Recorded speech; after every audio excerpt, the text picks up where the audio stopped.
కుటుంబ సభ్యులందరూ ముఖ్య కార్యకర్తలందరూ కూడా హాజరైనందుకు తెలుగుదేశం పార్టీ ఆవిర్భావం తర్వాతనే మైనార్టీలకి రాజకీయ గుర్తింపు అనేది లభించింది. అట్లాగే తెలుగుదేశం పార్టీ హయాంలో ఎంతోమందిని నాయకులుగా తీర్చిదిద్దటం జరిగింది. అంతేకాదు రాష్ట్ర విభజన జరిగిన తర్వాత కర్నూలులో ఉర్దూ యూనివర్సిటీ ఏర్పాటు చేయటం, హాజ్ భవనం నిర్మాణం చేయటమే కాకుండా హాజ్ యాత్రకి నిధులు సమకూర్చటం, తర్వాత ఈ రాష్ట్రంలో మైనార్టీ సోదరుల్ని సగౌరవంగా ఆదరించిన పార్టీ తెలుగుదేశం పార్టీ. ఆంధ్రప్రదేశ్ రాష్ట్రంలోనే కాకుండా Guinness book of world record ఎక్కిన పార్లమెంటేరియన్, గుంటూరు పార్లమెంట్ నుంచి 60 సంవత్సరాల పైన పార్లమెంట్ సభ్యుడిగా ఎన్నికైన ఆచార్య ఎన్జీ రంగా గారు వరల్డ్ రికార్డు సాధించిన వ్యక్తి మీద ఒక సాధారణ కార్యకర్త లాల్జాన్ బాషా గారికి గుంటూరు ఎంపీ టికెట్ ఇచ్చి గెలిపించిన చరిత్ర తెలుగుదేశం పార్టీది. తర్వాత కాలంలో లాల్జాన్ బాషా గారిని రాజ్యసభ సభ్యులుగా, అట్లాగే పొలిట్ బ్యూరో సభ్యులుగా తెలుగుదేశం పార్టీలో ఎన్టీ రామారావు, చంద్రబాబు నాయుడు తర్వాత ఆ రోజు చంద్రబాబు నాయుడు పార్టీ అధ్యక్షుడిగా ఎన్నుకున్న రోజు కూడా ఆ నిజాం కాలేజీ గ్రౌండ్కి సభకు అధ్యక్షత వహించే ఘనత లాల్జాన్ బాషా గారికి దక్కింది. అంతేకాకుండా తెలుగుదేశం పార్టీలో మన నంద్యాలకు చెందిన ఫారూక్ గారిని కానీ శాసనమండలి చైర్మన్గా చేయటం, తర్వాత మన మంత్రిగా తీసుకోవటం, తర్వాత మన షరీఫ్ గారిని శాసనమండలి చైర్మన్గా చేసినప్పుడు మొన్నటి రాష్ట్ర విభజన సందర్భంలో శాసనమండలిలో ఎంత వేధించి తిట్టినప్పుడు కూడా, మతం పేరుతోటి కులం పేరుతోటి తిట్టినప్పుడు కూడా నిజాయితీగా పనిచేసిన వ్యక్తి షరీఫ్ గారు. ఆయన ఈరోజు ఒంగోలు నగర తెలుగుదేశం పార్టీ నగర మైనార్టీ సెల్ విభాగం వారు రంజాన్ నియమ మేరలు క్యాలెండర్ని ఏర్పాటు చేయటం, దాన్ని మన ప్రీతమ నాయకులు దామచల్ల జనార్దన్ గారి చేతుల మీదుగా ఆవిష్కరించడానికి కోసం ఇక్కడికి విచ్చేసిన ప్రతి ఒక్క ముస్లిం సోదరి సోదరుమణులకు పేరు పేరున ధన్యవాదాలు తెలియజేస్తాం.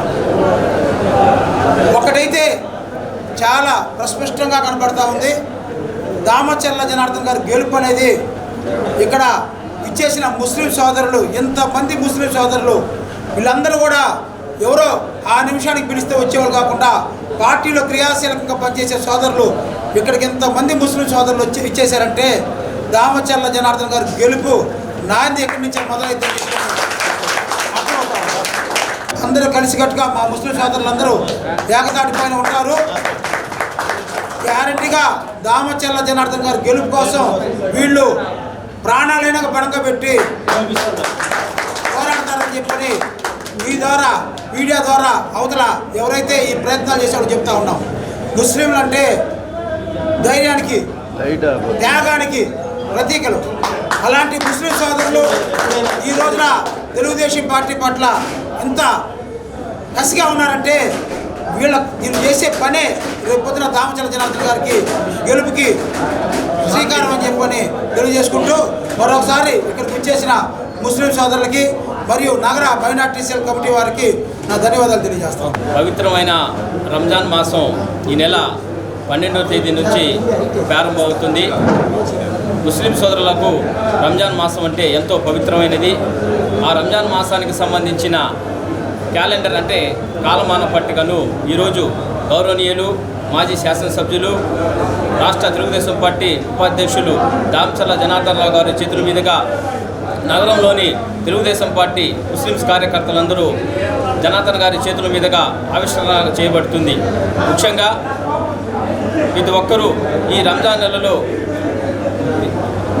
ఉపవాస దీక్షను విజయవంతంగా పూర్తి చేయాలని, అదేవిధంగా రంజాన్ పండుగను భక్తి శ్రద్ధలతో ఉపవాసాలు ఉండి రంజాన్ పండుగను సుఖ సంతోషంతో జరుపుకోవాలని కోరుకుంటూ, అదేవిధంగా రాబోయే ఎలక్షన్స్లో కూడా మనమంతా కలిసికట్టుగా పనిచేసి మనకు పోటీ చేస్తున్నటువంటి దామచల జనార్దన్ రావు గారిని అత్యధిక మెజార్టీతో గెలిపించుకోవాలని కోరుకుంటూ, అదేవిధంగా గతంలో 2014 నుంచి 2019 వరకు తెలుగుదేశం పార్టీ హయాంలో మన మాజీ ముఖ్యమంత్రి నారా చంద్రబాబు నాయుడు గారు చేపట్టిన అభివృద్ధి పథకాలు, ముఖ్యంగా ఎన్నో పథకాలు ఆ రోజు రాష్ట్రంలో ఉన్నటువంటి 11 లక్షల ముస్లిమ్స్ కుటుంబాలకు రంజాన్ తోఫాను అందించడం జరిగింది.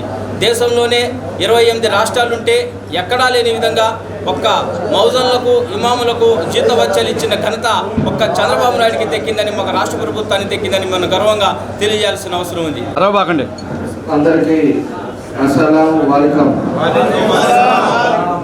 ఈ నెల ఏదైతే 12వ తారీఖు నుంచి రంజాన్ మాసం మొదలవుతుందో, ఎంతో రంజాన్ మాసంలో మన ముస్లిం సోదరులు కానీ అందరూ కూడా ఒక ఫాస్టింగ్ ఉంటాం. దాంట్లో ఆ మాసంలో చాలా పవిత్రంగా మన ప్రార్థనలు చేసుకోవటం, అదేవిధంగా పొద్దున్న సాయంత్రం దాకా ఫాస్టింగ్ అవటం, ఇవన్నీ కూడా చేయడం కూడా జరుగుతూ ఉంటుంది.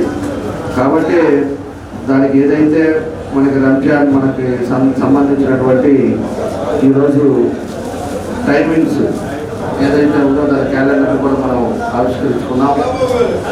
ఈ మాసం అందరూ కూడా మంచి ఆలోచనతోటి, మంచి భక్తితోటి ప్రార్థనలు చేసుకుంటూ అల్లా ఆశీస్సులతోటి అందరూ కూడా బాగుండాలనేది మనస్ఫూర్తిగా కోరుకుంటూ, ఏదైనా ఈ రంజాన్ మాసంలోనే మనకి ఎన్నికలు కూడా నోటిఫికేషన్ రావడం మొదలు పెట్టడం కూడా జరుగుతుంది. కాబట్టి ఎన్నికల సందర్భంగా మన రంజాన్ మాసంలోనే జరగబోతుంది. కాబట్టి అల్లా ఆశీస్సులతోటి మంచి పరిపాలన ఈరోజు పవన్ కళ్యాణ్ గారు, చంద్రబాబు నాయుడు గారు ఇద్దరు కలిసి తీసుకున్న ఏవైతే నిర్ణయాలు ఉన్నాయో, మళ్ళా మన రాష్ట్రంలో తెలుగుదేశం పార్టీ వచ్చి అల్లా ఆశీస్సులతోటి ప్రజలందరూ కూడా సుఖశాంతులతో ఉండే విధంగా అలా దీవించాలని చెప్పేసి కోరుకుంటూ, మీరు కూడా మంచి భక్తితోటి ఈ మాసంలో చేసి అందరి కుటుంబాలు కూడా సంతోషంగా ఉండాలని మనస్ఫూర్తిగా భగవంతుని కోరుకుంటూ, ఈరోజు ఒక మంచి కార్యక్రమం మన క్యాలెండర్స్ కానీ, అదేవిధంగా ఈ పోస్టర్స్ ఇవన్నీ కూడా మన మైనార్టీకి సంబంధించిన వారందరూ కూడా మన వీళ్ళు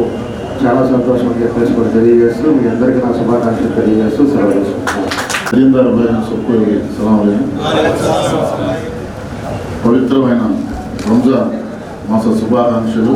ఈ నెల 12వ తారీఖు నుంచి రంజాన్ మాసంలో ప్రతి ఒక్క ముస్లిం కూడా ఉపవాస దీక్షల్లో పాల్గొని అందరూ కూడా బాగుండాలి, అందరూ ఇస్లాం ధర్మంలో పాటించాలని చెప్పి ప్రతి ఒక్కరు కూడా కోరుకునేటటువంటి మాసం. 12 నెలల్లో కూడా సంవత్సరానికి ఈ నెల ఎంతో పవిత్రమైనటువంటి నెల. ముస్లిం సోదరులందరికీ కూడా ఈ నెలలో అందరూ బాగుండాలి, రాబోయే రోజుల్లో రాష్ట్రం కూడా బాగుండాలి. ఈ రంజాన్ మాసంలో ప్రతి ఒక్క ముస్లిం సోదరులు కూడా అల్లా దీవెనలు పొంది రాష్ట్రం బాగుండాలి, రాష్ట్రంలో ఒక మంచి నాయకత్వం రావాలని చెప్పి మనందరం కూడా కోరుకొని, ఈ రాష్ట్రానికి పట్టినటువంటి పీడని కూడా ఈ రంజాన్ మాసంలో మనందరం ఆ భగవంతుడు అల్లాని కోరుకొని, ఈ రాష్ట్రానికి పట్టినటువంటి పీడని కూడా అల్లా దయతో ఒక మంచి మనసుతో మనందరం కూడా ప్రార్థిద్దాం. మరొకసారి ముస్లిం సోదరులందరికీ కూడా, నాతోటి ముస్లిం సోదరులు, నాతోటి ముస్లిం ఆడపడుచులందరికీ కూడా మరొకసారి రంజాన్ దినం